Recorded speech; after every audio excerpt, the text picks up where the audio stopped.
Devon Witherspoon made his debut for the Seahawks. So what did we think about the number 5 picks day against the Lions? Let's talk about it right now. Here's what Pete Carroll said. Yeah, he fit right in.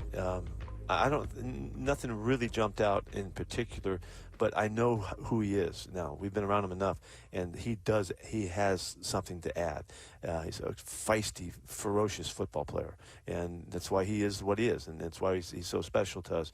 He'll have more moments that we'll see, but he was really comfortable with it. I asked him in the game, in the probably end of the first quarter, "How you doing?" Seeing a big smile. It's easy. Is what he said, and felt very comfortable in his first outing. We have another bit to get to. Pete explains, a bit about how a corner can impact a game. There's kind of like a Jalen Carter conversation here, which people have been having about Spoon. Before we get to that, what'd you make of his day? I think he had a good day. I think he had moments where you see why they like this kid. And then you have moments where you see that he's a rookie. I mean, he's going to have those moments, right? But his instincts were on point. That's what Pete kept talking about, right? His instincts. I compare him to Troy Polamalu when it comes to instincts. I'm like, "Oh, Troy, you sure you want to do that?" Has a long way to go. But the way he sees the field and reacts to stuff, it looks like he's extremely comfortable out there. I will say that tackle that he had on Gibbs, which I misstated as a tackle for loss. It was a stop at 1 yard. All right. So instead, Gibbs picks up a yard. It was a great physical tackle. That, I feel like, had a physicality that the defense had been missing as a whole. And it's not to say that there aren't individual players who are making great plays, right, and that all of these players aren't tough. That's not what I'm saying. But, there is a dominance that great defenses have that you see exerted in a lot of different ways, and one of them is with tackling and just with quickness and all of that. And I feel like Witherspoon had that on that play, and I was like, yes, more of this. Right. More of sniffing this stuff out, tackling it right away. You can't pull that on us. You want to see more of those moments. 2 of the biggest hits were from DBs. That's what I'm saying. Quandre came down and lit somebody up. But, yeah, if you can get your little guys on the outside playing like that, and then you get that type of effort from Uchenna, and also a guy who did not play this week, who I think brings that to the table, is Boye Mafe. I think he brings that type of intensity.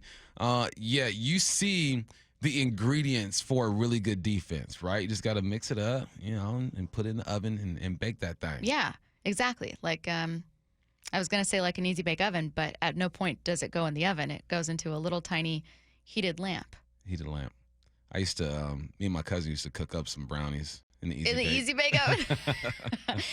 Pete Carroll was also asked, this being on the Pete Carroll show, a bit more about hey, you guys have gotten a lot of questions about your defensive line play isn't the best, your pass rush is missing. Why didn't you go with Jalen Carter? And Pete started explaining how a corner can impact the game in a similar way. There's a really simple one, when there's 1 second left to go in the half, and we make a call, and Spoon knows what's going on, and he backs off and bails out to catch the deep ball, not let him throw the deep ball on him. On the other side, Trey Brown pressed it and put himself in a one-on-one, and sure enough, that ball went right up there, and it took a great play by Trey Brown to defend that play. I know that doesn't seem like much, but he knew exactly the situation. You should never be pressing in a situation like that. You should be off and make it easy on yourself, and that's one. The tackle that he made, that one simple little tackle, when he gets his feet tangled up, he's all over the 4th down route. He has another play that he makes. The PI was not a bad play by him. That was an excellent play. And they'll just add up, and he'll just make the right choice at the right time. He'll sense what's happening, and he'll take the opportunity to jump stuff, because it won't be a guessing. He'll know.